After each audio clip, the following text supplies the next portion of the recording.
at this very early time of the morning. The sun isn't yet up.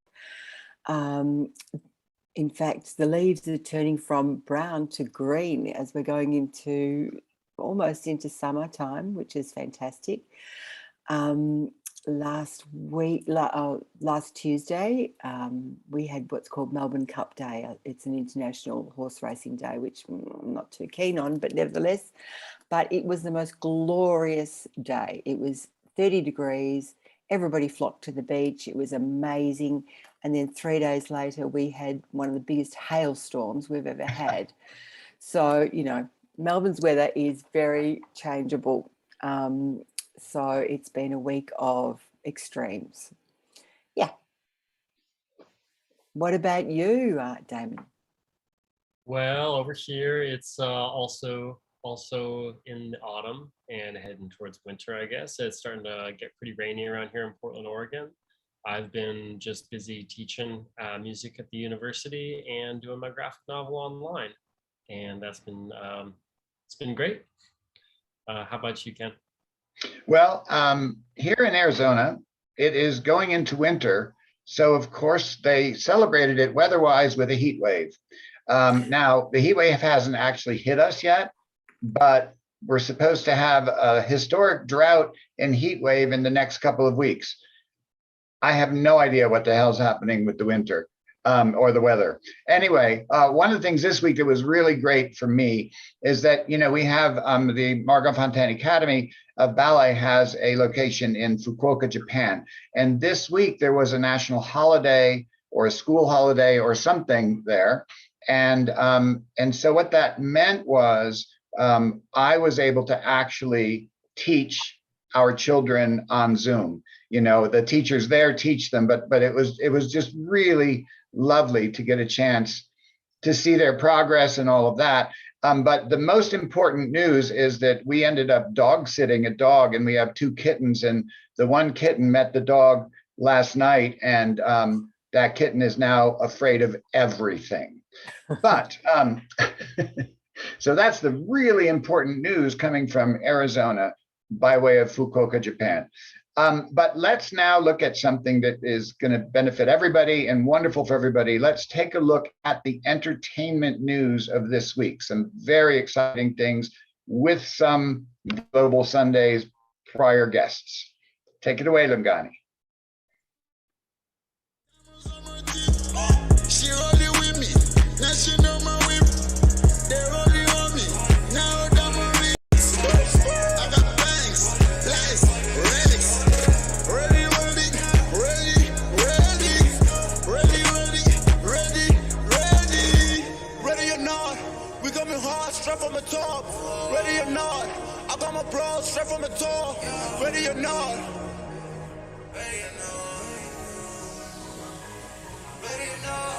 Ready?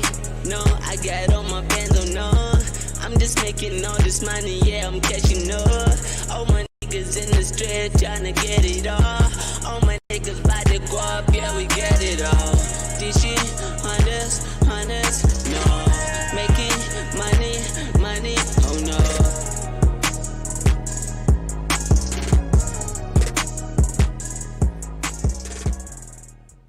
Yes, welcome to the entertainment news. Today, I just want to remind you guys that Lysandra, if you remember Lysandra, we had her on the show a year ago, if I'm not mistaken.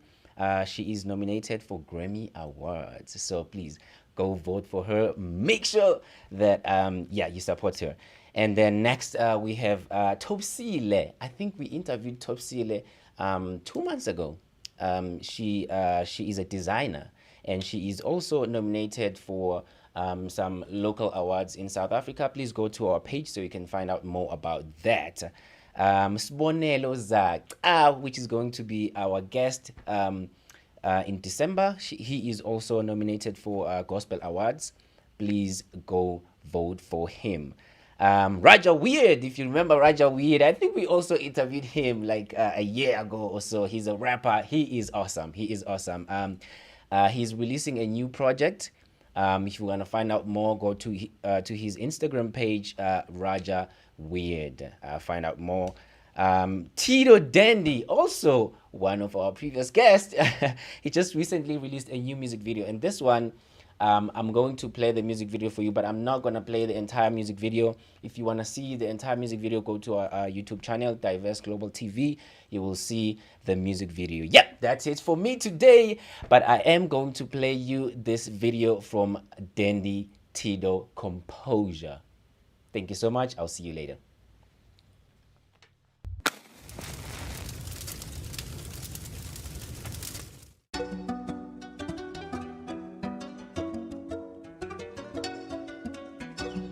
We're sorry, you have dialed a number which cannot be reached from your calling area. Rainy days don't mean nothing to me. I got a little something. Say hello to my little friend. Composure is so cold. Best icy. I'm so cold. I got composure. So cold. Keep my composure. I'm so cold. I got composure. I don't panic. I keep my composure. I'm so cold. Best surf icy. I don't panic. I keep my composure. I'm so cold. Composure, babe. Composure. I just keep it so clean. Keep it so clean. And you know me well. I don't mess with no lames. Looking straight in the face. I don't fuck with the fakes. I just come with the flicks. Ain't no time for it. You don't know me well. All these bitches the same. Gotta rise to the shine. They can take it from me. I'ma grind, get what's mine. They can make it from me. Rainy days don't mean nothing to me. I got a little something. Say hello to my little friend. Composure is so cold. Welcome back. Now, today we have an extraordinary performer who's going to be our guest for today. She is an aerial dancer, in fact, an aerial dance choreographer as well, Jen James. She uses hammocks and slings to dance on air, and poetically she calls this suspended fluidity. So I'm really happy to be able to present to you Jen James. Welcome, Jen, to our program. Thank you so much. Nice to see you. Now, so Jen, how would you describe the essence of your life to someone who doesn't know you yet? Well, I am a performer. I am an artist. I'm a mom. I'm a wife. I'm an optimist. And I'm really excited to be here today. So thank you. Short answers. That's wonderful. Hello, Jen. It's good to be here with you. And sounds you're wearing many hats. So we need to make sure that you have enough headspace with Lungani, that he's always doing, the right camera with all those hats on top of it. The performing arts, they offer many different fields, and each is so special and so unique. And I'm also very much looking forward to knowing more about an area that I know almost nothing about. So that is quite special to me. And so have a very good day here, and I'm looking forward to see what the others have in terms of questions for you. I will also have some. Great. Nice to meet you.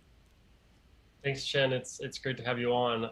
Aerial dancing is such a beautiful form. I've always really appreciated that form, and it can be very exciting to watch as well. That's wonderful that you have room in your life for all of those different hats. Do you happen to have a favorite one? I didn't even hear that last part. I'm so sorry.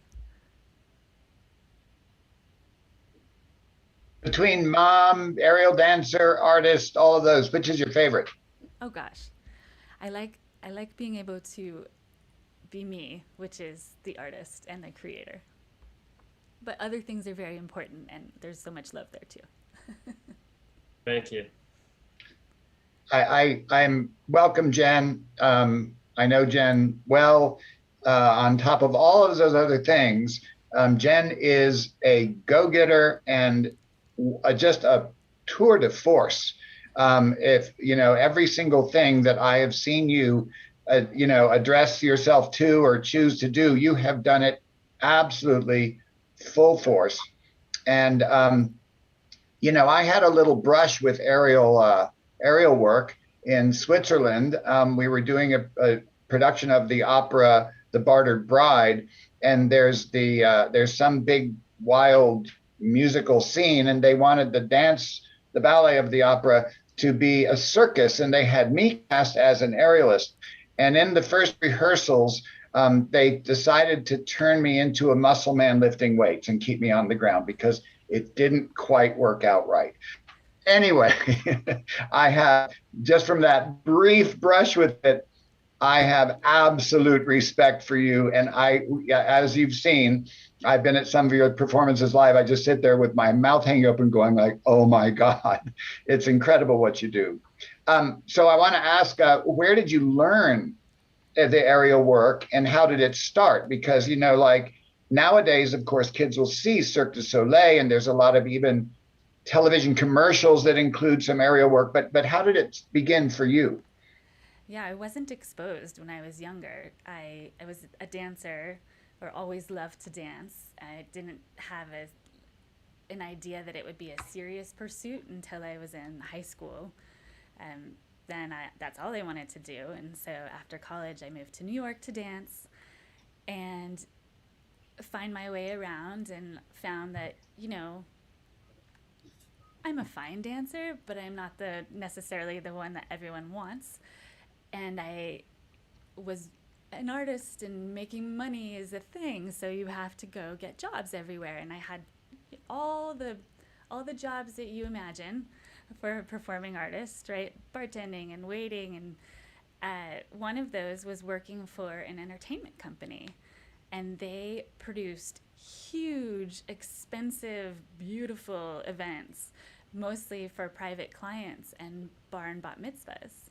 At one of those, the venue was Cipriani's on 42nd Street in New York. I was able to help decide what the entertainment was, or at least pitch it, and I had found a marketing brochure from this woman, Amanda Topaz, and so we hired her, and on that day I was the talent wrangler, amongst other things. And I was just in awe. I said, I need this in my life. And so I asked her if she would start teaching me. And so she started teaching me, and then hired me pretty quickly for some jobs. And that's how it started. And I'm so glad it happened because I feel very at home. Wow. That's so amazing how life just kind of puts in front of you that thing that you need. Because you're in such a big pool of talent in New York, being a dancer, and then you could find this thing that's like a special form, that's a niche, and I suppose it's the one that you connected with most. Would you say? Absolutely, and I feel that now sets me apart from other people because I have that and the passion for it too. Right. Well, I wish I had aerial dancing at my bar mitzvah. They did those events mostly. Well, thank you very much. That's really awesome to hear about that. Let's go to the news with Ken Ludden. I'm sorry, say it again. Oh, we're going to go to the news with Ken Ludden now. Welcome. I'm Ken Ludden, reporting for the Global Sunday.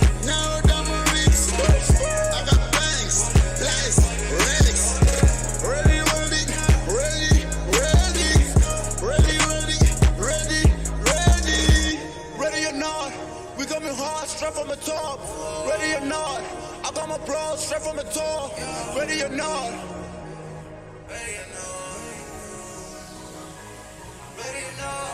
Ready? No, I got on my bando, no. I'm just making all this money, yeah, I'm cashing up. All my niggas in the street tryna get it all. All my niggas by the guap, yeah, we get it all. This shit, hunters, no. Making money, oh no.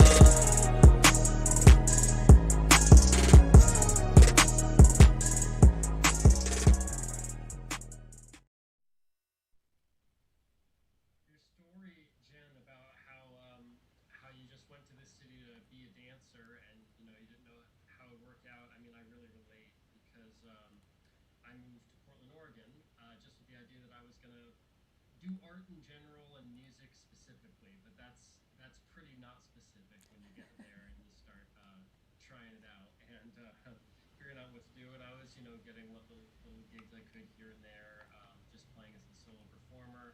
But at a certain point, I decided, okay, I think I want to go back to school and learn a little bit more.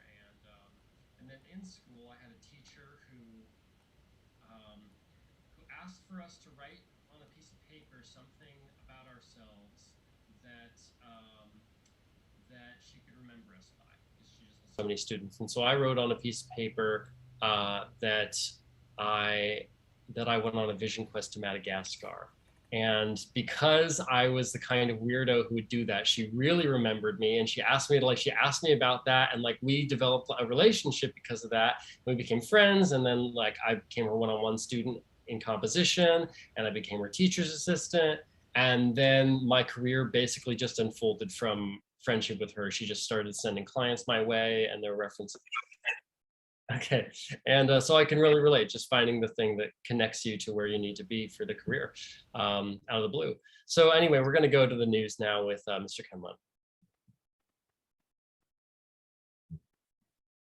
Kenlon. Welcome to the Global Sunday News.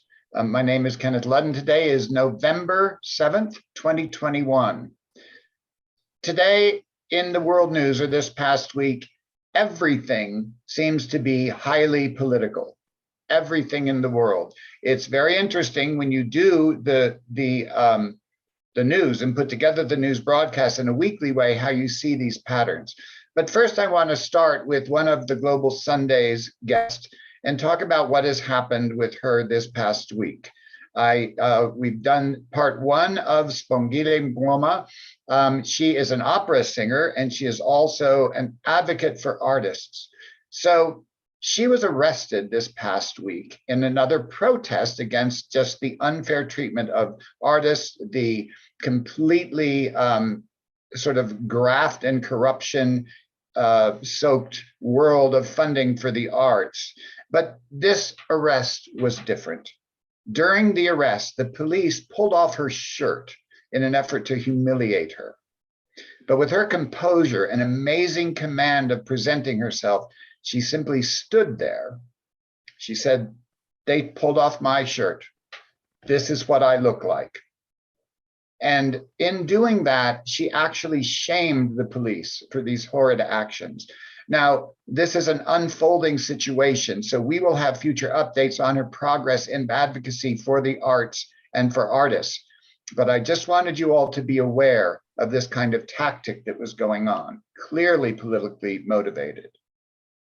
In our next story, after choking off methodically competition and dissent, current President Daniel Ortega of Nicaragua all but ensured his victory in a presidential contest, which voting is happening today, signaling Nicaragua's descent into autocratic rule.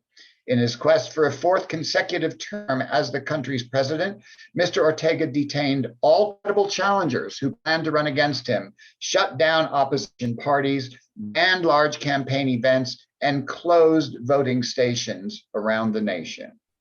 The Nicaraguan commission that monitors election has been entrusted to his loyalists, and there have been no public debates among the contestants' 5 remaining candidates. And all of them are little-known members of parties aligned with Mr. Ortega's Sandinista government.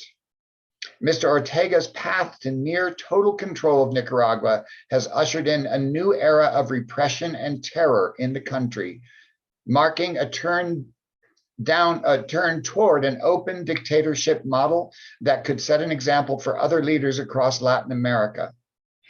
His claim to victory would deliver another blow to President Biden's agenda in the region, where the administration has failed to slow the anti-democratic slide and a mass exodus of desperate people in a caravan toward the United States borders. Now we turn our focus to China. The glowing image of China's top leader, Xi Jinping, greets visitors to museums, exhibitions celebrating the country's decades of growth. Communist Party biographers have worshipfully chronicled his rise, though he has given no hint of retiring. The party's newest official history devotes over a quarter of its 531 pages to his mere 9 years in power. No Chinese leader in recent times has been more fixated than Mr. Xi on history and his place in it. And as he approaches a crucial juncture in his rule, that preoccupation with the past is now central to his political agenda. A high-level meeting opened in Beijing on Monday and will issue a resolution officially reassessing the party's 100-year history that is likely to cement his status as an epoch-making leader alongside of Mao Zedong and Deng Xiaoping. While ostensibly about political and historical issues, the Central Committee's resolution, practically a holy writ for officials, will shape China's politics and society for decades to come. The touchstone document in the party's past, only the third of its kind, is sure to become the focus of intense indoctrinal campaign.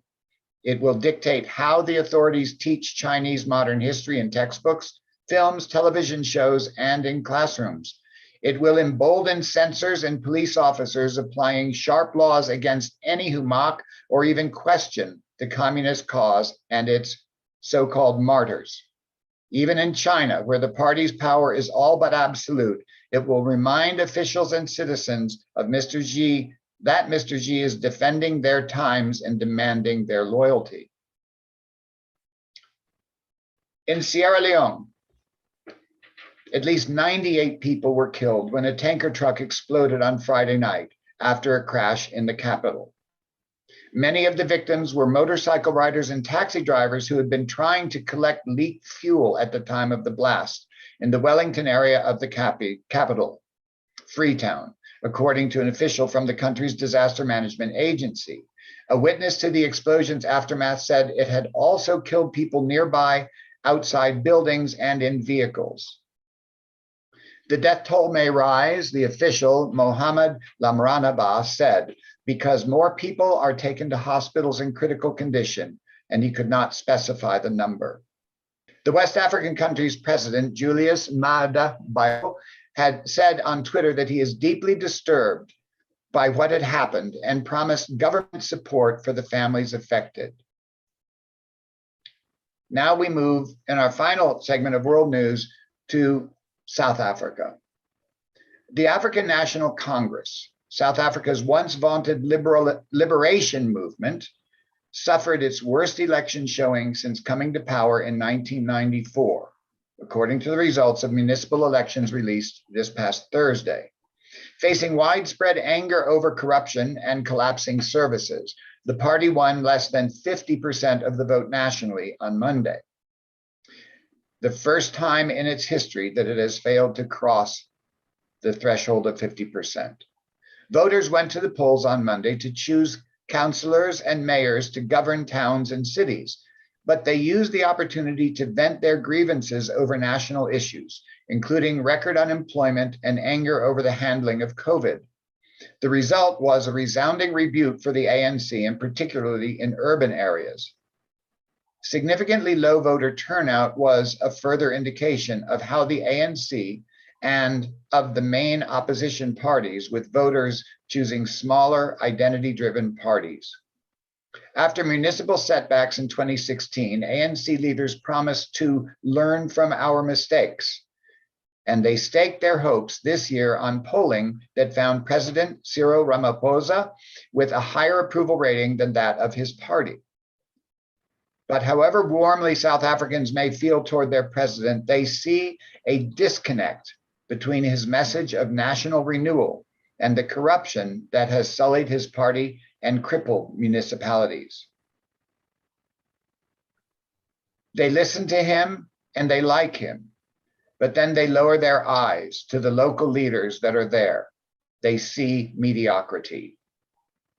Not since the 1990s, when Nelson Mandela was the face of the party, has the ANC so heavily relied on the personality of its leader in a local election, said William Gumede, chair of the Democracy Works Foundation. It was not enough to convince voters, but the ANC may have dropped below 40% of Mr. Ramaphosa if Mr. Ramaphosa were not at the center of the campaign, Mr. Gumede said. In the aftermath of the embarrassing show this week, Mr. Ramaphosa is likely to face leadership challenges from within his party. To replace him, his opponents will have to find a unifying candidate. Mr. Ramaphosa, in turn, may have to fire tainted but popular leaders, Mr. Gumede said. This fallout could lead to a split in the ruling party, but prove good for South African voters. And now we'll go back to our show by way of a video. Enjoy the video and we'll see you afterwards. I'm Ken Ludden reporting for the Global Sunday News. She rolling with me, now she know my whip. They rolling on me, now down my wrist. I got bangs, lights, relics. Ready, ready, ready, ready, ready, ready, ready. Ready or not, we coming hard, straight from the top. Ready or not, I got my bros straight from the top. Ready or not.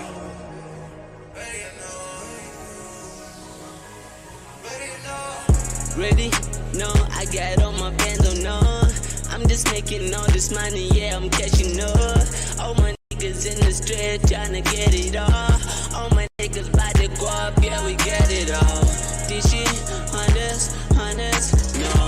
Making money, oh no.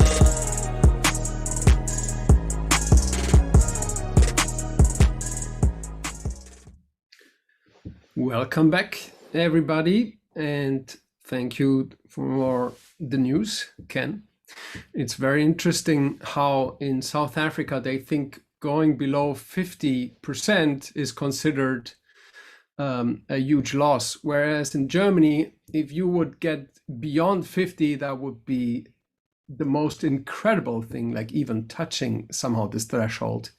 We had elections here 2 months ago. They still haven't decided how they're going to rule.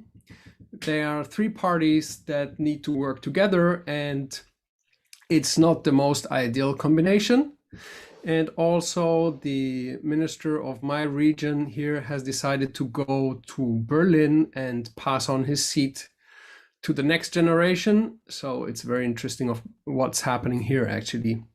So I'm wondering, Jen, what made you choose and stay with this art form? And what music accompanies your performances? I love utilizing different music. I find that within my specific skill set, I tend towards balletic, fluid movement, but I don't want that to always be informed by a music that is classical in nature, or it could be anything really. And I've had fun mixing it up when creating pieces for the stage. I've been able to use, just recently I was able to use a pop artist song, was able to get that confirmed. And then one time I had a beatboxer on stage so we could have a breaker with some contemporary movement, with some aerial movement. So I really do like to mix it up when given the opportunity. I guess, oh, sorry, Pipo, did you want to pursue that? I'm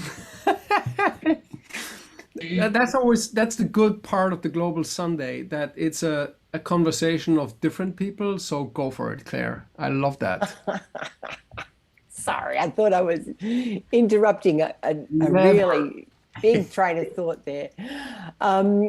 Jen, I guess, having fluidity of movement would lend itself to sort of, as you say, balletic music, or, sort of more classic music, but having a beatboxer there, or, doing something to rock music must be extraordinary and powerful. Do you feel a different energy when you're doing that kind of thing? I do, absolutely. I mean, and it's partially music, it's partially talent in the room, it's, energy of personality. And then when you actually bring that to a stage environment, which has usually been the case for my work versus a video enclosed situation, and that you get the energy of the people as well in the audience. And so, yes, I do agree with you that it is powerful, and it can be. I think I come from an entertainer standpoint, so it could be artistic, it could be commentary, it could be just for the visual aesthetic, and I'm kind of open to all of those explorations in my creative process. And I guess costuming and all of that would just add, oh God, I've seen aerial artists and oh my goodness, it's such an amazing art form. But it's the whole package. It's, it's incredible. It's really incredible. It's fun. I mean, it's an interesting place because you feel like there are limitations in the sense of the aerial aspect. I have to work with whatever ceiling is available to me. And in New York City, it was a lot of different rehearsals at different places just to make sure you could get each element. So I might be rehearsing the dancers that stay on the floor in one location, be rehearsing the aerialists in another location, and they wouldn't actually come together until the day before a performance when we had the venue secured to feel all of those things come into be. It's one of those things that can be very stressful, and also something that's super exciting about it too, because you can have this separated vision knowing that something is going to happen on the stage when it all comes together, even if it's maybe a variation of what you thought it would be. Wow.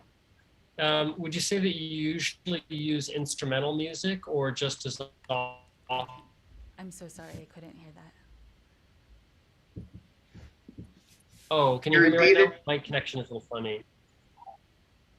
Yeah. Just do you use instrumental music, or would you often have lyrics? I think what he asked you was, do you all use instrumental music or music with lyrics? Oh. It would.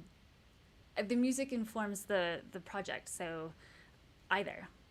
Recently used lyrical pop music, and that was fun to work within that lyrical space. But then instrumental is obviously has a little bit more. You can expand in whichever way you like, right? So anything. I'm open for all of it. Wow. If that answers. Wow. Recently, Jen, you made history.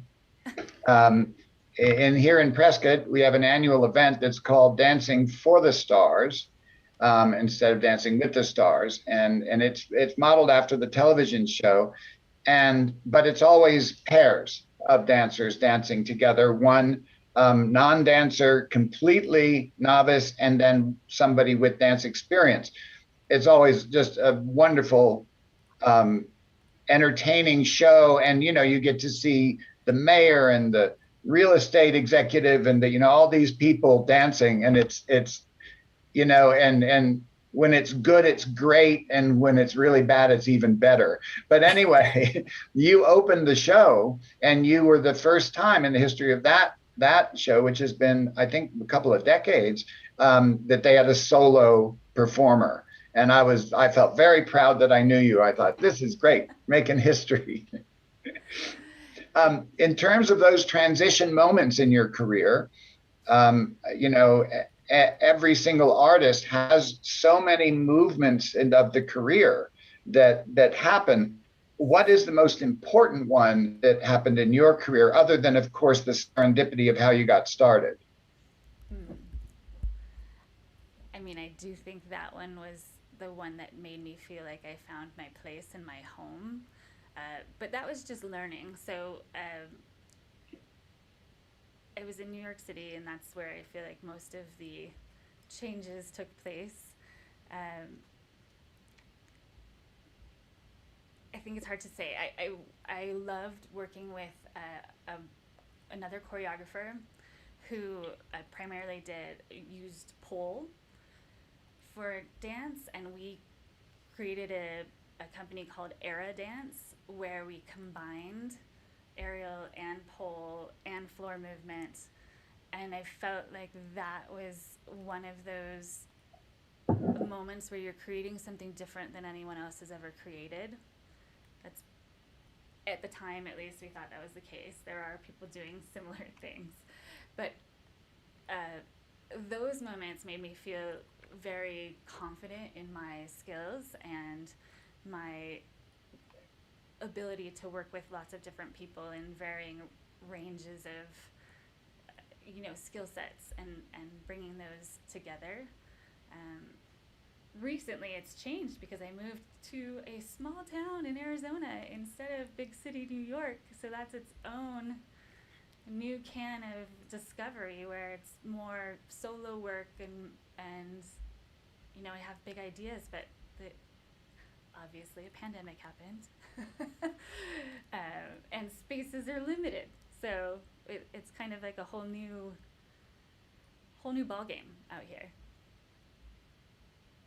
Well, innovation always makes us sweat, but it also makes us invent. And I'm really glad that when you did that, combining choreography and dancers on the floor and other elements together, that Celine Dion was in the audience, so she was able to be inspired to do her latest iteration of her show in Las Vegas. You're a trendsetter. I'd like to think that. So as a dancer, I wonder, when you're doing those movements and you don't have the floor as something to stop, or can you help me? What is the meaning? What is the right word in English to have something that opposes the movement, so you can stop it or get to a hold position, or Okay, so yeah, like something that stabilizes, something, a counterbalance to your movement. like the force of arriving, and then is it thrust, and then the other one is called, how was it called again? Arrest. The Arrest. force of arrest. So I'm wondering, how do you count the music, and how do you imagine is there fixed positions? Are they referring to space and corners? And how do you define your room? And how do you speak with the the stage people, and explain them, like, that has to be here, or how would that work? How is the vocabulary? I love this question because it is such a different situation. You're working with gravity, and you're working with the physics of force. So movement, when you become tighter, you go faster. When you elongate, you can slow down. And it's finding those moments and how you combine them to change the speed and change how it looks, which makes it very, very, very challenging for coordinated or absolutely matching movement on different bodies. It's a rarity that it's a situation where people are move with that same quality in such a way that it's absolutely perfect on the stage when you're seeing the lines. So like what I was saying before with the poles, that was kind of lovely because you had something that was stuck to the ground that you could utilize to bring, in our case, we would bring a piece of fabric and wrap it around the pole different ways. And so that created that stabilizing moment. You could also be, a grounded performer that is gently slowing someone down, speeding someone up, creating a duet in that way as well. So it's almost as if the grounded performers are more aware of the stage space, but as a performer in the air, I'm aware of my directional space. but it is quite a challenge to speak the same language with everyone, if you will. So could you describe the best performance you've ever put on for us? I think a beautiful performance where I felt like we were a little more avant-garde was with this company, Aerialist. We were asked to be a part of a show called Pole Art. It took place in Finland. And so within all of these restrictions of space in relationship to creating movement, we were able to put on, it was six performers, pole and aerial, and combine that. And I found it to be one of those experiences where you just feel proud at the end, because it happened, it came to life, the costume looked great, the visuals and the photos looked great, the video was fun, and then everyone had a good time together. So it was kind of a lovely personality plus performance plus venue experience that made me happy. And you kind of strive for those moments again.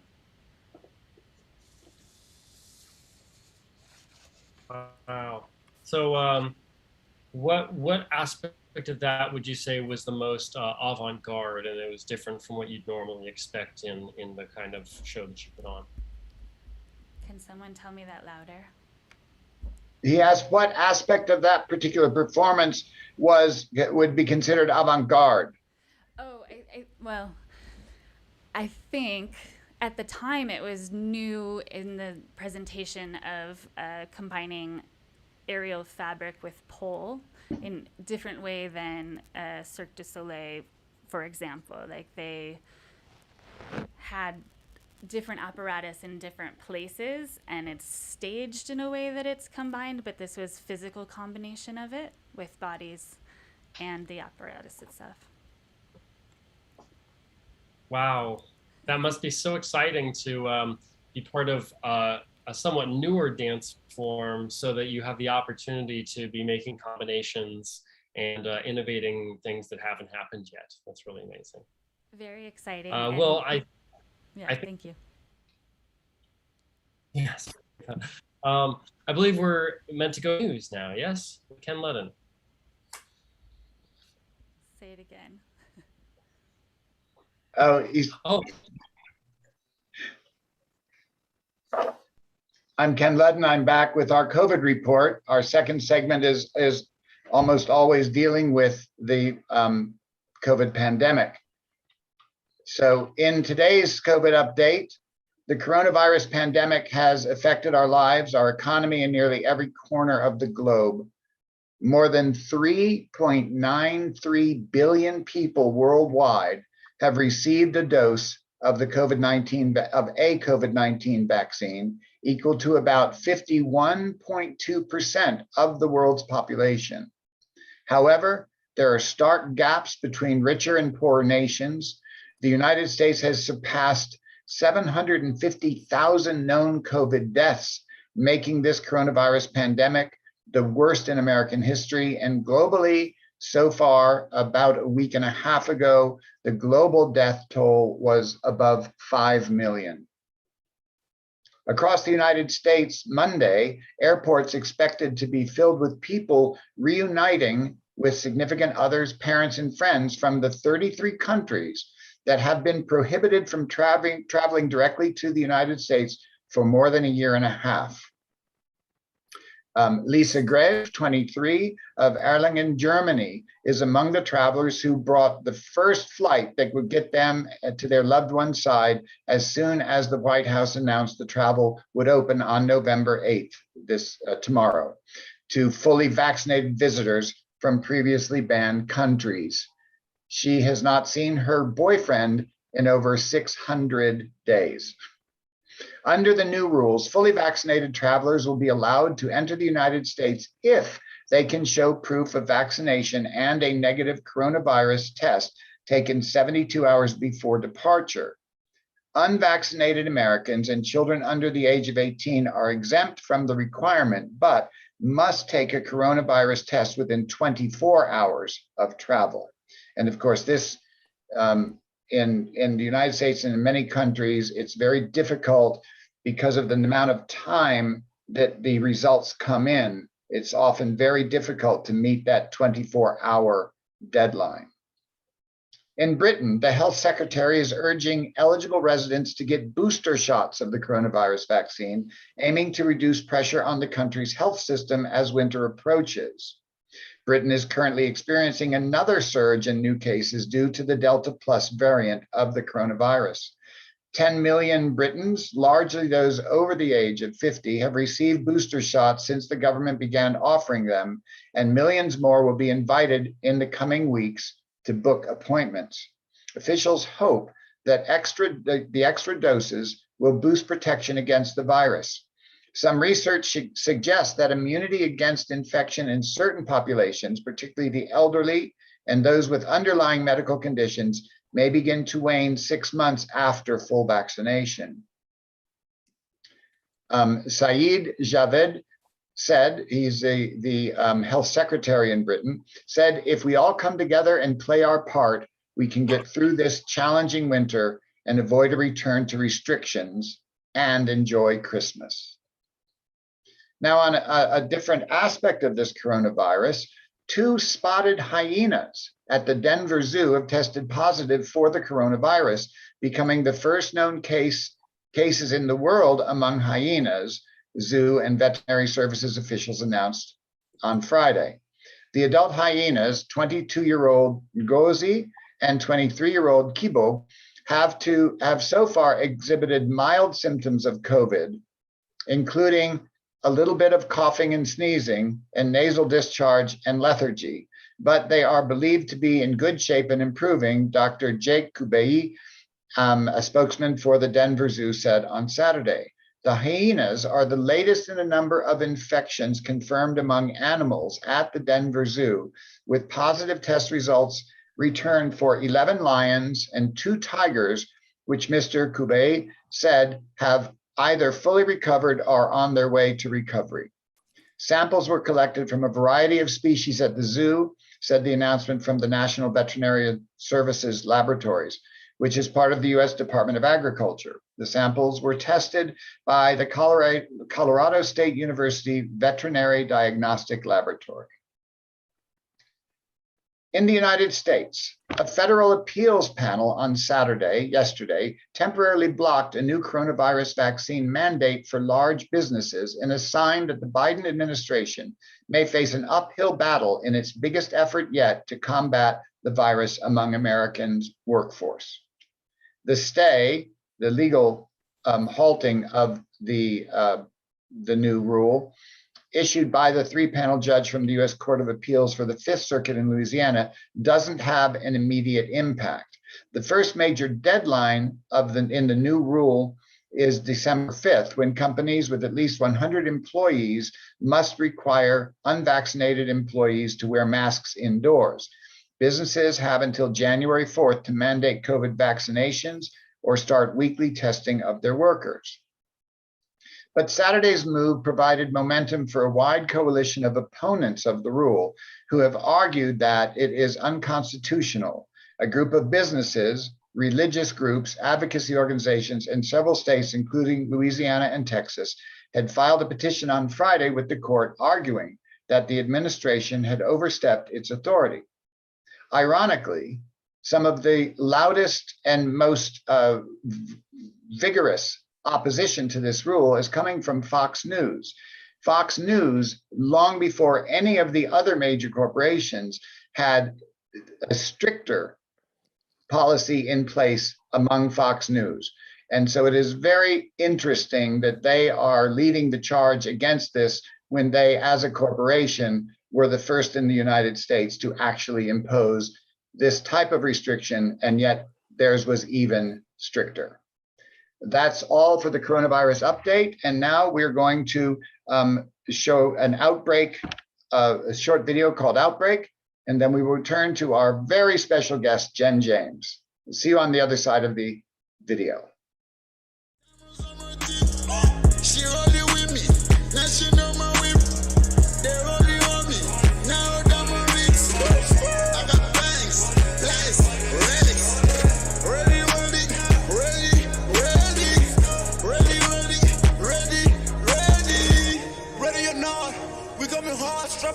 up. Ready or not, I got my bro straight from the top. Ready or not.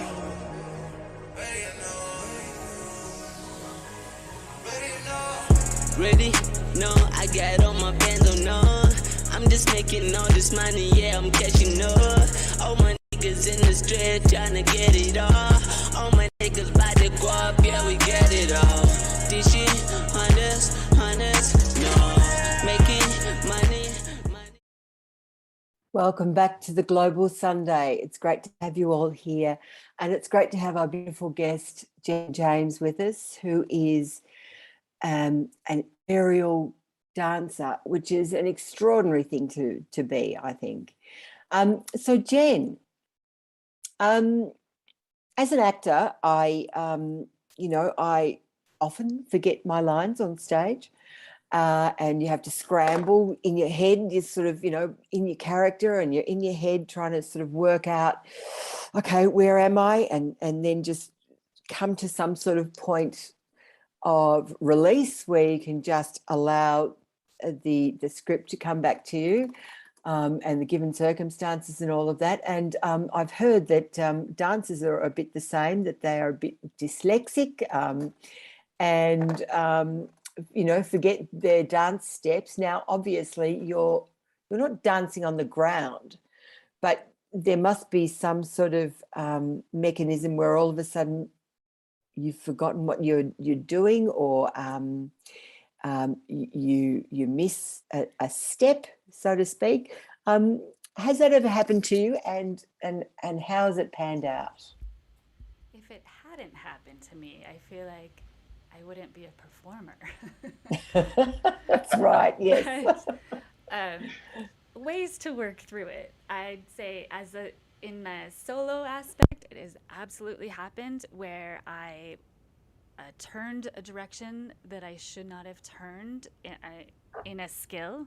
And so instead of unlocking my body, I locked it, which just means that like a piece of fabric is crisscrossed around me instead of allowing me to then go to the next place. So then it is change choreography right away, work with that. I'm blessed or have practiced the skill of improvisation within my craft, so I feel personally comfortable in that space. But with a group and with choreography, it has also happened. And it's also happened with me as the choreographer watching other people, and you hope that they communicate, right? But it's interesting, the question about dyslexia or having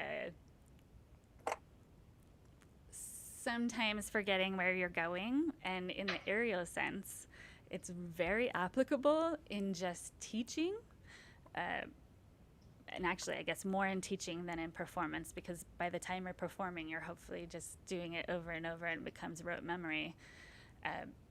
But in teaching, upside down and saying right and left to people is often very, very challenging. So you come up with all sorts of different ways to speak the language to whomever it is you're speaking to, whether it's toward the ceiling, toward the floor, like directional in that sense, or if it is closer to your toes. You have to find a way that people understand what you're asking for. And it's amazing how different that can be from body to body, brain to brain. But anyway, of course, yes, I've definitely encountered that. So I guess, the vernacular around stage right, stage, upstage, downstage doesn't necessarily apply to you, or does it? When you're suspended from the ceiling, your ability to move upstage, downstage, it still exists in directional planning for choreography. But let's say I move, if my apparatus is low enough to the ground and I can put my feet there, then I can operate that. If I am suspended and already wrapped up from the ceiling and pulled up by a motor, I'm kind of at the mercy of where I'm spinning on that motor to determine how or what kind of, if the audience sees a profile or a frontal, unless there is something up there that I can hold on to really, change that situation. So the drama hopefully comes across more so sometimes than the directional facing. And do you get, this is very naive of me, but do you get tangled up? You can. You can, and I have an example of when it wasn't I mean, I wasn't tangled, but I was up high, and so you have that, there's like a fear factor, or what I call a safety, a safe fear of heights. I am in the range of people that my safe place is under 30 feet above the ground. Cirque du Soleil people might say 0. They can go, they can go skydive with it. I can't do that. But so you're activated and you're engaged in your body. And if something is going wrong and you feel stuck, then you have that, I would say this in rehearsal more than in performance, you have that moment of like, okay, what do I do? But hopefully you've gone into this performance analyzing where things are wrapped and meant to be on your body. So if you see that the fabric is closer to your body and it really was supposed to be further from your body, then you have to go through a series of things to fix that. But in a performance, and I was pregnant at the time, so I had a little extra, like, I think fear mechanism trigger in my body. It wasn't wrong. It was just slower than the other person, but I, had that moment of like, gotta get, and then unless you calm yourself down, then it's just a sloppy transition instead of a pretty but late transition, So it's a choice you make while you're dangling over people's heads. Yeah. Yeah. You were talking about teaching, and I've really found with music that those challenges in teaching and how do I say this so you're going to get it, like, has made me such a better musician, having to think about it from every angle so other people understand it, because it's like you get into a groove of like, I've got this thing I do that works, but to understand it from all the angles so that you could make sure somebody else gets it is like a whole other level. Have you experienced something similar like that? I have, and even more than the words, also the body and body type, and how when you're hanging from the ceiling, if your weight is what am I saying? Like your lever point is different, or what, like when I was pregnant, it was very difficult. It can be very easy to pull myself to a standing position on aerial silks when I'm in this shape. When I was pregnant, I had to fully modify how I could do that just to feel secure. So having that change in my body actually helped inform how I teach as well. But it is absolutely, it's words, it's body, it's background, it's being sensitive to who people are outside of the studio.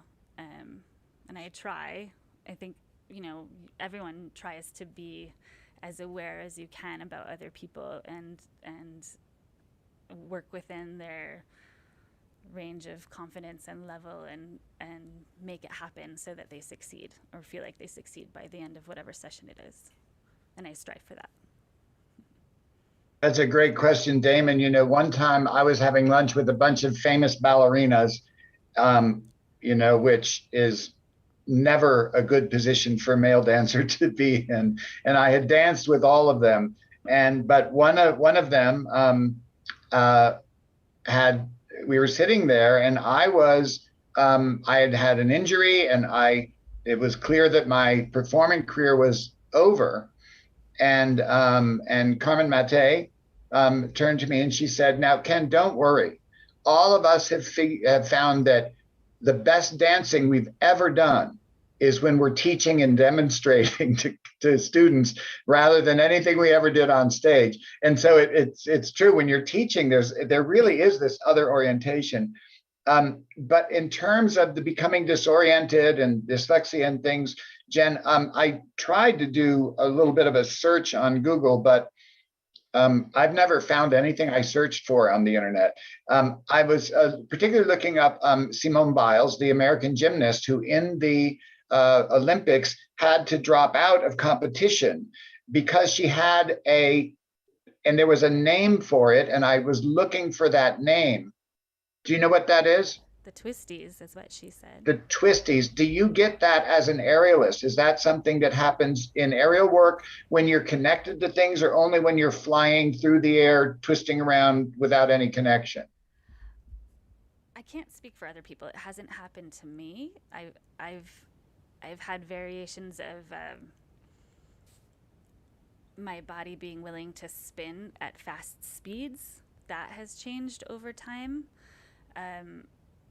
I would say people more in the beginning range of learning how to do aerial might encounter dizziness, and sometimes that means that they say, no, this isn't my thing. But I haven't heard a term specifically related to aerialists who experience that, to answer the question in a short way. Well, just listening to you talk about what you do is giving me PTSD. I am so afraid of heights.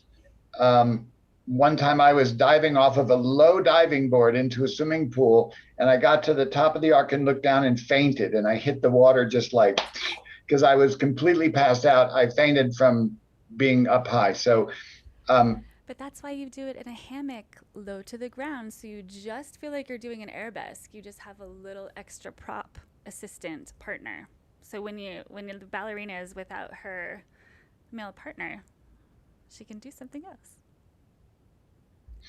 okay, I still don't think I'm going to try it, but if I do, you will be my partner. And then every big, strong person possible around me to make it so I don't fall. Okay, sorry, Claire, off to you. Well, on this topic, it's kind of like, if you're having a bad day, or you're not feeling great for whatever reason, I mean, even being pregnant must have been very challenging for you. Even if you had a really, fantastic pregnancy that you sailed through, the changes in your body and just how you feel that day would absolutely have to affect the way that you perform. I mean, it's not like me on stage, or Ken on stage, or Peepo, or any of us on stage. We're grounded. We've got our feet on the ground. But for you, that added element of being, 30 feet in the air, or however high, must be really challenging. How do you sort of address that so that you can get on and perform with all those challenges? I would argue that it's probably a similar feeling, in the sense of maybe a little bit of not anxiety, but the nervous tummy before you go on stage. For me, it's not stage fright. It's just that I want to do a good job, and I'm committed to being the best I can at that point. And for me, being on stage is really such a happy place that if I can find myself there, it's likely to be a happy day. If it's not, something happens otherwise, then I also feel like when I get to a stage, I should be grateful for that moment, that I'm able to have this opportunity to do what I love. So that comes from a very optimistic place. I'm sure that there are other opinions out there, but I like to cherish the moments I have in the place I love. Yeah. Well, actually, how do you eat before you perform? Good question. I absolutely eat. Maybe not right before, unless it was, a little snack. But it is now very much an important part of my practice to drink water the whole day. If I'm not hydrated, then I get dizzy very quickly. And then after, I usually have to, drown in water. No, I drink a lot of water or lay down sometimes if I've been doing a lot of spinning, and that's just how my body reacts at this point in my life. It wasn't really the case pre-baby days. Wow. But I just So- like performing so much that I will do that. I will lay on the ground looking like a crazy person just so I can do that 15-minute set. Yeah. So if I'm I'm starting to be convinced to take the class with Ken in aerial dancing, Please. you know, No. once I'm back there with all those persons that securing and holding us. So maybe I can start a little routine here. What kind of exercises would you advise me to do? I mean, which muscle groups do I need to work on? All right, if we're talking about grounded with a hammock, which is where I recommend starting with any kind of a dance background is helpful, but wrists, planks, I'm not showing, but you know what I mean, plank, any kind of Pilates based or yoga based exercise is helpful so your core feels, or you know how to engage the core, and knowing, I mean, knowing the musculature of your body is helpful for communication with an instructor. But it's Okay. planks and some push-ups would probably be helpful. Planks and some push-ups. Okay, got that. Right, I'm out. But you can start those at an angle, you know, up against your stairs. It's all doable. Okay. Well, you know, A core strength. yes. Well, Damon, does that mean you're gonna join us too, or I see this dare coming, whether it's Sure. a dare or a specific class for the panel. I'm ready. Let's do it. That'll be a comedy show. I'll fly to Australia. We'll do it down there. what are the most important traits a dancer should have, Jen? Ooh. Well, obviously an awareness of their body to be a dancer, but from a director choreographer standpoint, I want someone who is this is the wrong word. I was about to say malleable, but just open to change.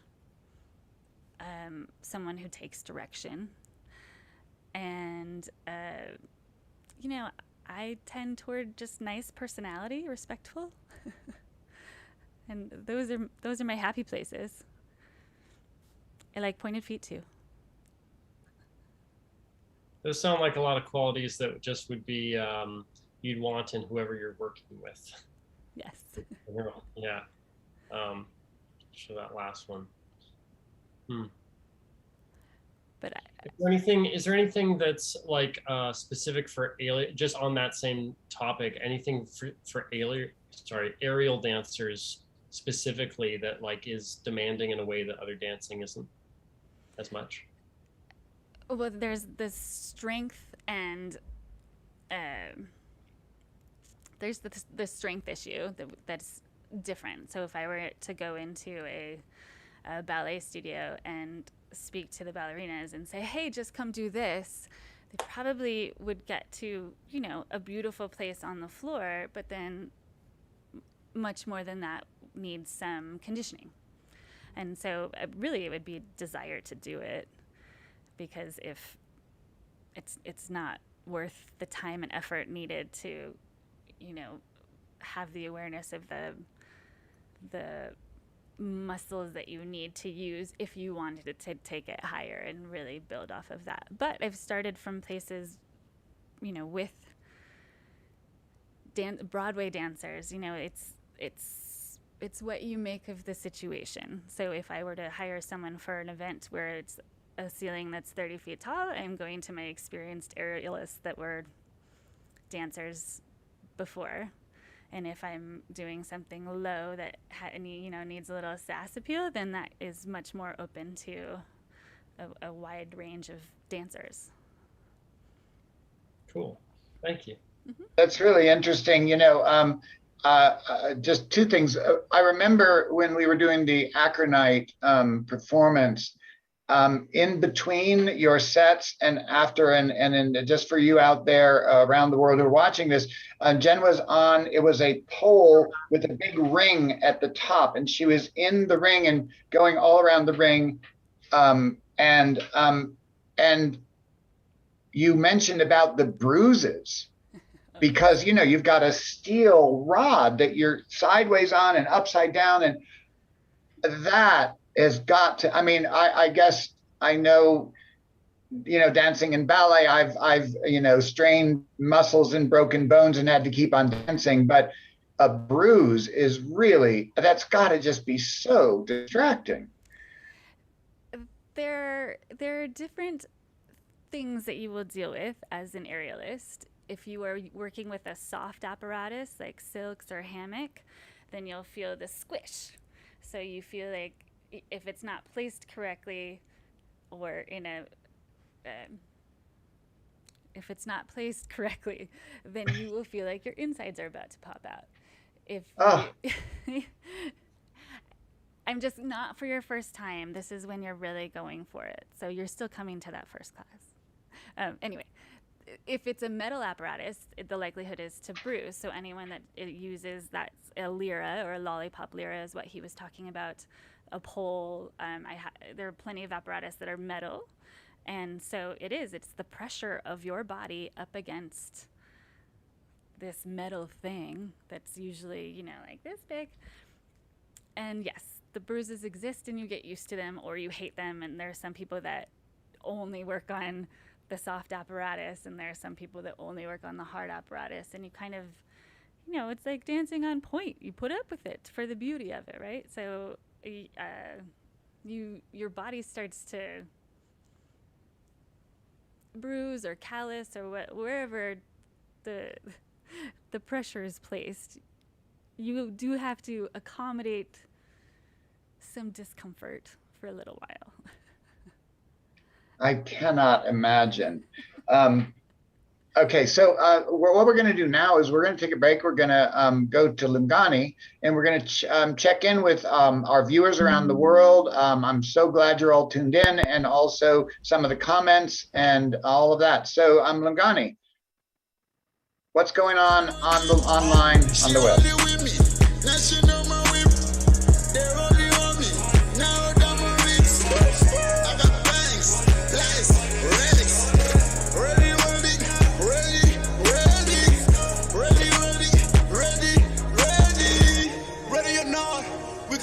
Straight from the top, ready or not, I got my bros straight from the top, ready or not, ready or not, ready or not. Ready? No, I got on my bando, no. I'm just making all this money, yeah, I'm cashing up. All my niggas in the street tryna get it all. All my niggas by the guap, yeah, we get it all. This shit, hundreds, no.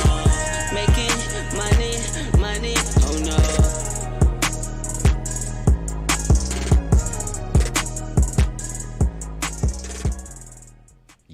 Yeah, wonderful conversation there. Shout out to you guys. Shout out to Jen James. I'm gonna grab a few comments and just to say hello to people who are watching. I'm gonna go on Facebook and say hello to Lihle Hlapo. Shout out to you, Lihle. And she is saying good evening. She is in South Africa, so it's evening in South Africa. Shout out to you. Let me say shout out to Luno Market SA, and they're saying, I have a question. What exercises one can do? I think that's already been answered. You should do push-ups and planks and work out your core. Yeah. So I think already there's people that wants to join. So shout out to you, Luno. Yeah. If you have some more questions, we'll try and answer as we go. Hello, beautiful. Okay. Wow, nice. Luno is saying hello, beautiful.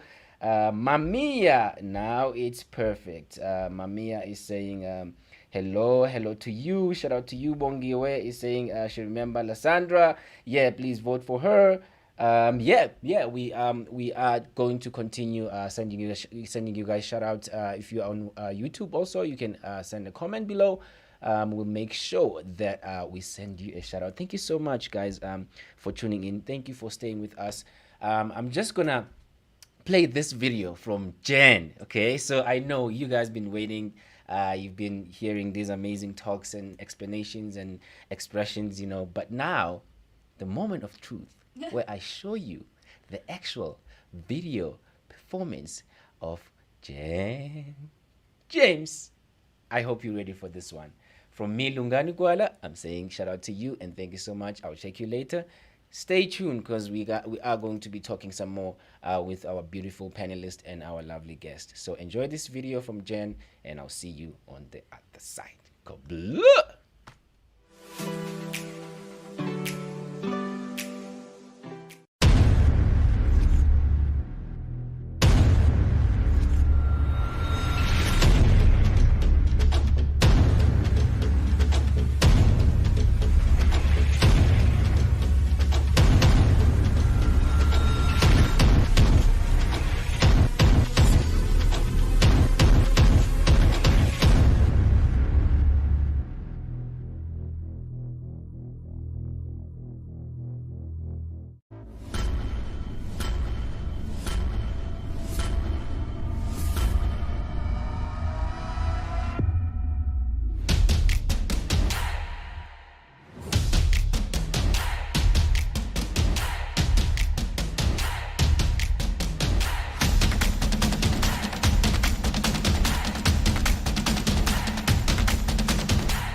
That was amazing. Seeing all those different kinds of dancing put together, seeing the ballet dancers with the pole dancers next to them, and seeing all those different arrangements of the aerial dancing. Incredible. They look sort of like mobiles, like mobiles hanging and spinning, but human mobiles, so they can, improvise and they can move, and they move in all the human ways as well. And it's also just really makes me realize how you start to consider the vertical dimension of the stage. Like there was the questions about stage right and stage left and everything, but there's, it's just like all of a sudden it's a chess game that goes this way too. It's got a whole other dimension to it, and you just see how much space you have to work with in that environment, and the different ways of ascending with the poles or the fabrics. It's incredible. So such an amazing thing to bring to the stage. Thank you for that video. Thank you. It's like set design without the backdrop. Yeah. Yes, and you just pointed it out. It's very true. All these different elements you can work with. And I also read in your bio that you've been involved in many different aspects of this. I never know how to call it. It's so hard for me to say, is it performance or performing, or is it art, or is it circus, or it's open to all the other disciplines. And dance as an art form is open to all disciplines, and it can involve everything. And you can go and see a dance performance and it has avant-garde music of John Cage, or you have the Rite of Spring, and the dancers, they're working with counts that aren't the usual counts. So you can go and break some of the patterns that we're used to. Although it's still, since it's visual, it helps you to stay and perceive what's happening, and you can hear music that usually, like with the Rite of Spring, you would consider not music at that time, or that would be revolutionary. And I find that very interesting and intriguing to think of how many different elements you have. I also want to welcome everybody back and get back to the questionnaire. As an international dancer, what does it feel like to dance in front of a huge audience? Magic. Uh, Oh, do you hear we me? lost your audio. Now you're back. Yeah. You're back, yes. My answer was magic or magical. I don't know if you can tell by how excited I get talking about being on a in stage environment. I love the feeling of performing in general. And I find something very special in the small environments too, because I have that direct eye-to-eye connection, and it's a different perspective. You're hanging over someone's head and you're like, speaking to them with your eyes or with your body. And I love that. I love being on stage when you can't see anybody and you just feel the energy around you. Magical was a good way to sum it up, though. It's very exciting. I miss this past month. I've gotten back to having some kind of audience, and I feel like it's fed the soul quite a bit. I agree with you about that energy that a live audience gives you. It's a real, whatever the performance, whatever our way of being on stage, whether it's, as an actor, a dancer, a musician, whatever it is, that energy cannot be replaced. And as we've done a lot over the last 2 years on Zoom, most of us, as soon as you get back in front of an audience, it's all of a sudden like your spirit just comes alive, because it's not, the audience is just as integral to a performance as the performers are. And it's very much a holistic thing. So yes, I totally get that feeling of magic. And I guess it doesn't matter whether it is a huge audience or a very intimate audience.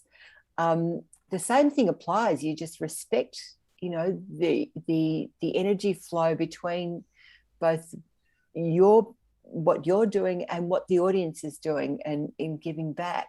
And it's quite extraordinary. And I was, just to be able to offer your art to the world is quite extraordinary. And what I just saw in that beautiful clip is mind-blowing. I think Ken said he felt sick, but I think it was not because of your performance. It was because he was putting himself in your shoes. Thank you very much. Yeah. I like the kind of hammock that's like on two trees, and that if you put your feet over the side, they're on the ground.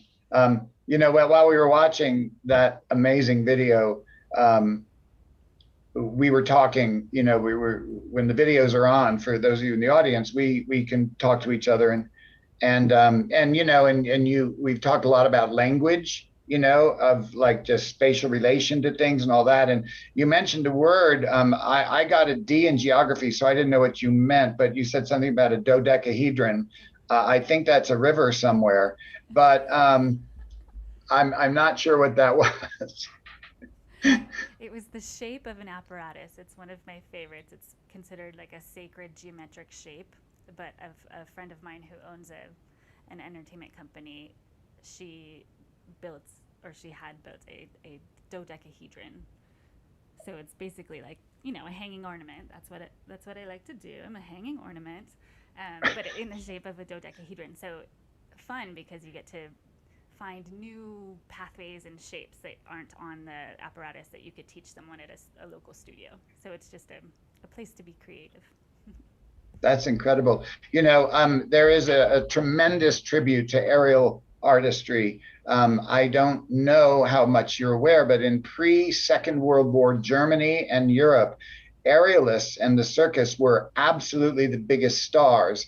And Joseph Stull, who was Margot Fontaine's closest American friend, wrote a book as a tribute to Margot and Rudolph in their historic partnership. It's called Queen of the Air, and the central character is an aerialist in the 20s and the 30s in Germany and around Europe. Actually, we published his book in the Fontaine Academy Press. And it really is, it's incredible. Of course, it's Nazis and intrigue and the backstage sex lives of people and all of that stuff. It's a good book, but it is also a tribute to the power of the aerialist, and also it deals a great deal with how the aerialist enters the arena of the aerial work and leaves it. You know what I mean? And staging those so that the audience is primed right. Anyway, there's so many, as Damon was saying, and Pipo, Claire, all of these things that come together. It's incredible. It's a geometric factor that just explodes possibilities. What projects and initiatives are you working on today, or do you dream of that you would like to bring to global attention? Ooh, well, locally, in the community, I'd like to have a space where I can teach. So I'm working on that. Insurance and reality comes into play. So that's a work in progress. I will be creating for a music festival, kind of an installation. So I'm in the very early stages of idea formation on that. And other things are not in stone, but I am trying to get out there and perform for, bar and bat mitzvahs and any special events who want, champagne poured from the sky or something like that. But then, if anyone out there needs a choreographer for some aerial magic, I'm available and interested, I should say. Stage, film, I like all the incarnations of creative entertainment space. So options are limited and limitless depending on which way you look at it. Right. And I guess it depends on how open people are, having somebody like you at a private party. Well, I mean, it would create challenges because, you would have to make sure that the ceiling that you were hanging from is secure.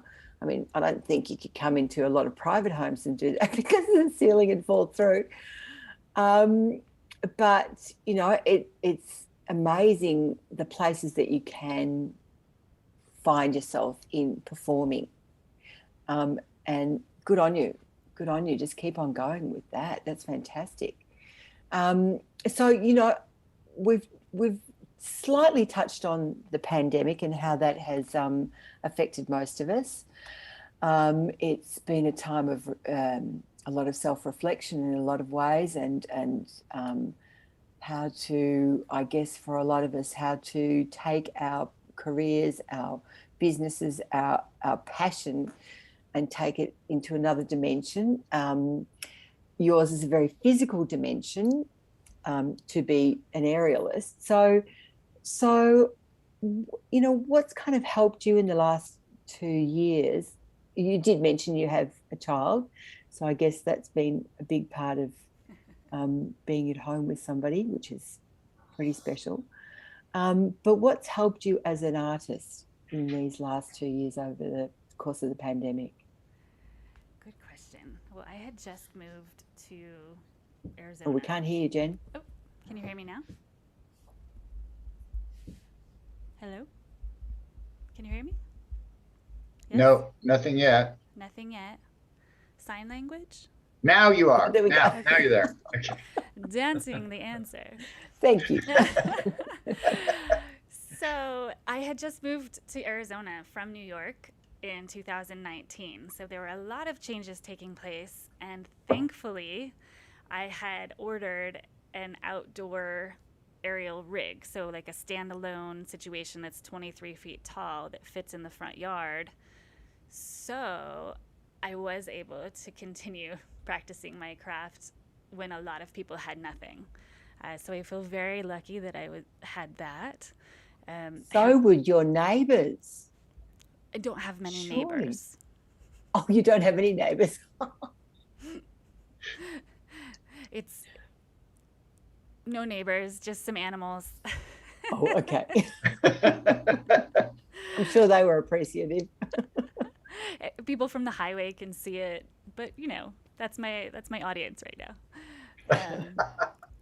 But I do have 3 children that are young. So right now, 7, 5, and 3. So that's, you know, imagine that as your everyday, and then being able to go outside occasionally just to, you know, let loose in a physical way was very helpful. But, you know, there were a lot of silver linings. I got myself organized. You know, I've had all of these clips that you saw. They were just on a hard drive somewhere, not quite organized. So I was able to send it. I started a new business in Arizona. So that's, you know, making forward steps in that way. So, you know, I kept myself busy. And now I'm hoping the fruits of all the labor, you know, comes to life even more. It's starting to feel that way. So it's very exciting. Yeah. There's hope. Do you think you'll get your kids into aerial dancing? I wish I had pictures right now to show you, but yes, they all love it. Oh, great. Especially the hammock, because mommy feels safe too. You know, they can sit inside, and we call it a bucket seat, where it covers from the, you know, mid thigh to the low back, so they can lean back and no problem, I'm right there, but also they feel safe. My littlest, I have 2 boys and a girl, and she's already figured out that sitting in the hammock is not enough. She said, "Mommy, but I want to do real aerial." So she stands up, throws her arms out. I'm like, "Whoa, hold on a second." But she's, you know, posing inside. So something's happening. They are definitely viewing part of the practice and internalizing in whatever way is appropriate for their character. But Beautiful. it's very cute. Beautiful. Yeah. Pippo, how about you? My practice as an artist has been a lot screen time, and I've been taking walks. It's been possible to take walks here most of the time, so that's been good. And also I got a lot of things done in that time. So there was constantly something happening, always. And it's kind of been non-stop. And there's this joke about an editor in the pandemic, and I do quite a bit of editing, and an editor that isn't in the pandemic, and it's the same picture. You are in front of your screen on your own. So yes, that's the good part of the work. So I was wondering, what is your vision for the sphere you can have an impact on in the near and in the far future, Jen? I have dreams. So I'll answer the far question first. I have dreams of getting all professional dancers in a space doing aerial instead of semi-professional or I sound bad right now. It's usually like gymnasts or dancers that tend to go toward aerial. But I'd like to get a group of people that all know their apparatus already without, having to teach a lot first in a space and creating stuff. But then locally and soon, I am hoping to have a space to teach, but then also start offering retreats. So 3 to 5 day events where people can come and learn aerial, and I'm wanting to combine that with other things. So aerial plus outdoor life in Prescott, Arizona, or aerial plus spiritual element in Sedona, or aerial plus burlesque or music or opera, or things that make it interesting and kind of intriguing for different subsets of people. But this small town, it's a small town, but it has a lot to offer. And so it's kind of fun to share it with others as well. I would love to see your version of all of those things, having seen now, some of the creations you've done on stage, these contraptions of human mobiles and these combinations of different art forms. I'm sure that'll be fantastic. It's all possible. Coming soon. Awesome. Looking forward to it. What would you say to somebody who wants to be like you in the future? Ooh. I would say stay positive. Keep taking little steps forward to realize what you enjoy, how you enjoy it. I think, what's helped me, and this was not even in an artistic endeavor, this was in college, and trying to figure out if I was going to pursue a real career, right? And people tried to, you can go on interviews and then you're just trying to get a job. But what I found most helpful was going on personal interviews with other people, asking them to tell me about their life and what they're doing, almost like a mentor would, and finding those people along your path, whatever path you decide to take. And if it were in my direction, I would say, come to me. I'll tell you what my experience has been. I'm happy to share that information, because the more the merrier. If you love this, let's pursue that. So, let me help you figure out what about it you love and how you can make it special wherever you are, however you want it to be. I've seen there dancers from all over the world are constantly in contact with me, and a lot of the kids that 10 years ago were in the ballet school in Kiev and different places, Donetsk and Ukraine, that I knew them as growing up, and they check in with me, and a lot of them are doing aerial work. And there's a whole bunch of male ballet dancers who got really intrigued with parkour and ended up doing these cruise ship lines, and they're at Disney World. They're doing and Cirque du Soleil, and they're doing there's so much now of all of these kids that I knew as beginning or middle of ballet students, and now as professionals, their aerial is a very big part of what they do. And then there's one thing that a lot of them do, where they're on one hand, it's like a pole that comes up with a square metal thing at the top, and they do stuff on that. I don't know what that's called, but it's fascinating. Hand balancing. What's it called? Hand balancing. Hand balance. Oh, I could have named it that. I thought it was a dodecahedron. Anyway, unfortunately, we have come to the end of our show, and as is the process, we ask the panel if you have any last words, as well as the panelists. And so I'm going to say, for my last words, thank you. It was just delightful to learn. We know each other well. We talk many times a week. I didn't know any of this stuff. So thank you very much. Claire, what are your last words here? Oh, my goodness. Well, thank you so much, Jen. It's been absolutely fascinating. And I guess as a Gemini whose sign, element is air, this is kind of appealing.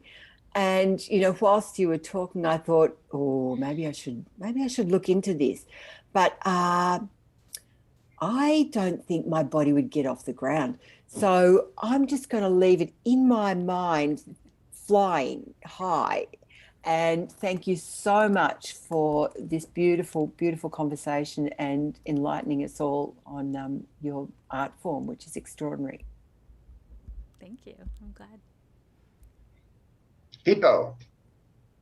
So it doesn't seem like you need any wishes for a good future because you're on an excellent path. It just reminds me of artworks of Yves Tanguy, who was one of the main persons representing the kinetic arts. And he made those mobiles. And the first time I saw that in a museum, I thought like, okay, so what is that here? And then I went to an exhibition, a solo show, and it was all those machines, incredible, huge machines. And now there's this museum in Basel in Switzerland that is entirely about his work. So you can end up everywhere. And thanks so much for sharing. And it's been a pleasure to talk with you today. And hope to talk again soon in person. I've just heard from Ken that it's possible again to fly into the US, and I guess I'll see you there. Sounds good. So Jen, what are your last words? Oh, well, I want to say thank you to all of you. I know you have wonderful, beautiful careers. I appreciate your time and your questions. I appreciate that you come from a place within and also separate from this world that I'm exploring, and to be able to have these conversations and ask questions and learn more is an amazing way to move forward, expand, and I hope that everyone in the audience enjoyed, and maybe you'll come take a class. Damon. Well, you inspired me today by seeing your work and just everything can be done with it. That I would really like to work with aerial dancing, perhaps in combination with music. So thank you. It makes me excited. Thank you. So then, Lungani, we're down to your final words.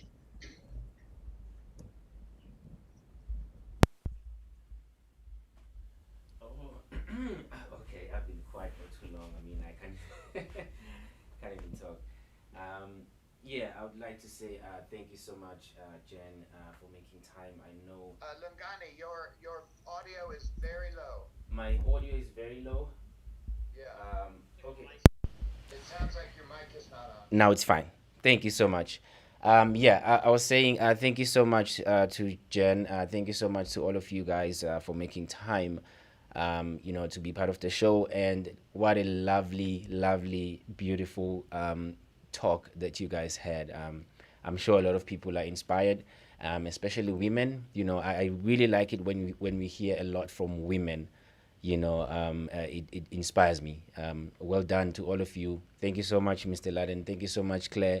Thank you so much, Damon. Thank you so much, people. And lastly, thank you so much, Jen. I'll let you say your last words if you have, and then we just close the show. Thank you so much to all of you guys who are watching at home, commenting. I see a lot of comments. People are inspired. People love you. They're saying you're so beautiful. Yeah, thank you so much to you guys at home. We really appreciate it.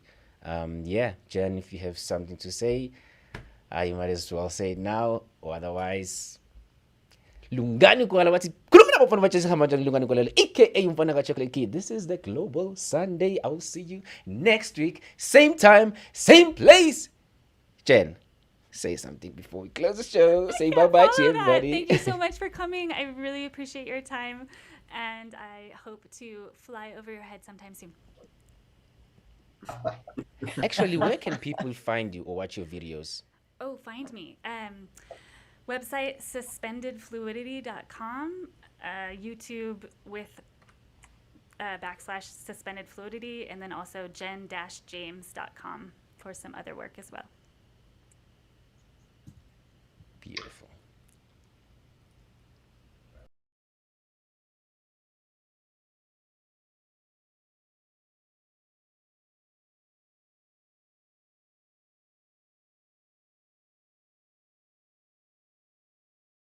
Teaching us. Thank you.